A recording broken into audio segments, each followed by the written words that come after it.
Rebonjour à tous les cinquièmes. On se retrouve sur cette vidéo pour le deuxième paragraphe, ici présent, de notre texte à propos de Élissa, une reine d'Afrique qui régnait donc dans la ville de Carthage, ville dans laquelle va arriver le personnage principal de notre chapitre, Aimée. Nous avons donc traduit ensemble le tout premier paragraphe. J'espère que cela vous a donné des petits réflexes, que cela vous a expliqué les choses, comme par exemple le fait que tous les mots, même s'ils étaient les mêmes, ne se terminaient pas exactement de la même façon. Ce sont des petites habitudes que vous allez prendre très très rapidement en latin, et cela a donc dû vous aider pour traduire le deuxième paragraphe. Allons-y, première phrase. Élissa, on la connaît bien maintenant, Élissa adwenae presentiam fama acipit. Alors, cette phrase-là était un petit peu compliquée, mais elle était nécessaire pour la compréhension du texte, donc je vous l'ai laissée en vous la traduisant, sauf le premier mot. Donc, Élissa, on la connaît, c'est notre reine de Carthage. On y va. Élissa apprit la présence de l'étranger par la rumeur. Alors, certes, je vous ai traduit la phrase, mais ça ne vous empêche pas de repérer certains mots. Donc, praesentiam, évidemment, c'est la présence. Adwenae, c'est le mot qui veut dire l'étranger. Accepit, c'est le verbe appris. Donc, Élissa accepit, Élissa appris. Praesentiam adwenae, la présence de l'étranger. Fama, par la rumeur. Alors, fama, c'est un mot que vous connaissez peut-être en fait, sans vous en rendre compte, parce qu'il a donné directement le mot fame en anglais, qui veut dire la célébrité. Donc, entre le sens la rumeur et le sens la célébrité, on voit quand même le lien. Phrase suivante. Adwena, ad Elissam, wenit. Alors, ça pourrait vous sembler très compliqué. Or, si vous avez été un petit peu attentif, vous avez repéré que adwena, c'est le même mot que adwenae qu'on avait dans la phrase précédente.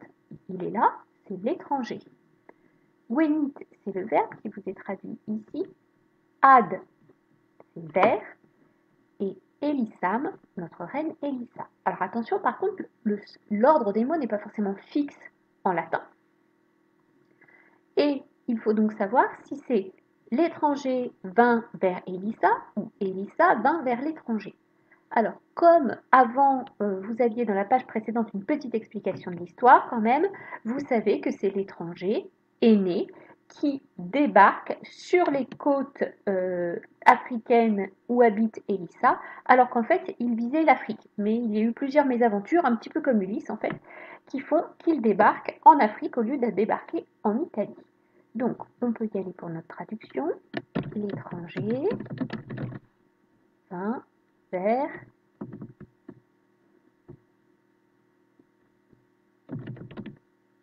Élissa. Phrase suivante. Troia erat adwenae patria ante fugam. Alors, tout de suite, on pourrait repérer le verbe erat. On le connaît maintenant parce qu'on l'a vu dans le premier paragraphe. Donc, était. Ah bah oui, tiens, il est traduit ici. Pratique. On repère aussi des mots que l'on connaît maintenant. Adwenae, l'étranger. Patria. Bon, on l'a jamais vu, mais c'est un mot transparent. C'est patrie. Ante fugam. Oh, ça, c'est un peu plus compliqué. D'ailleurs, ce n'est pas en gras, pas à vous de le traduire, c'est ici, avant sa fuite. Il nous reste le mot Troia. Même chose, c'est un mot transparent. C'est bien sûr la ville de Troie dont on parle depuis notre chapitre précédent. Donc Troie était.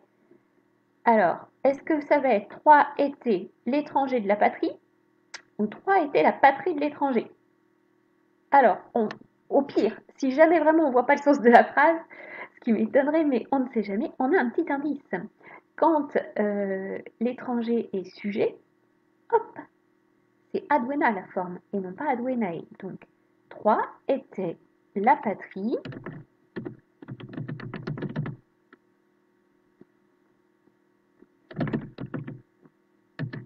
de l'étranger avant sa fuite. Phrase suivante. Nunc adwena in patria Elissae est. Alors, nunc, c'est un mot qu'on ne connaît pas encore, donc je vous l'ai traduit maintenant. Mais il fait partie d'une expression latine extrêmement célèbre, hic et nunc, ici et maintenant, qui veut dire quelque chose comme profiter de l'instant présent. Et si vous cherchez, par exemple, par curiosité sur Internet, vous verrez que c'est une phrase que les gens se font assez souvent tatouer. Donc nous, maintenant, Adwena, alors c'est bon, on connaît maintenant ce mot-là, c'est l'étranger. In patria, alors celui-là aussi, on connaît. Donc dans la patrie. Elisae, on va aller voir ce qu'elle vient faire là, cette Elisa. Est, oh bah c'est un verbe, c'est votre premier verbe à traduire. Et attention, c'est difficile. Est, ça a donné en français est. Et oui, c'est le verbe être. Alors maintenant, l'étranger est dans la patrie. Il ne nous reste plus beaucoup de choix d'Elisa. Alors, hop, je pense qu'on va tout traduire en même temps. En fait, hop. Maintenant, avons-nous dit l'étranger est dans la patrie d'Elisa.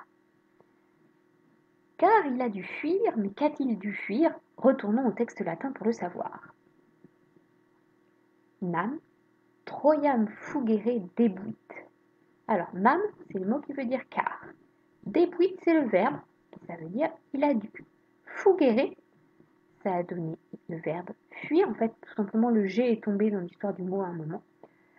Alors, il a dû fuir quoi? Troiam, bien sûr, c'est notre ville de Troie. Et oui, nous on sait qu'il a dû fuir la ville de Troie. Rappelez-vous, quand Troie est en flammes, il fuit abandonnant ou perdant trace de sa femme, et il fuit donc avec son père et son fils. Mais alors, que va-t-il arriver maintenant entre cet étranger venu de Troie et Élissa, la reine de la grande ville africaine de Carthage? C'est ce que vous saurez en traduisant le paragraphe suivant. J'espère que vous avez commencé à voir comment cela fonctionnait et que vous allez pouvoir vous débrouiller tout seul sur le paragraphe 3. Maintenant, bien entendu, il y aura une vidéo d'explication si jamais vous n'arrivez pas à vous débrouiller tout seul avec le paragraphe 3. Je sais que c'est difficile de faire ça pour la toute première fois sans son professeur juste à côté. Bon courage à vous!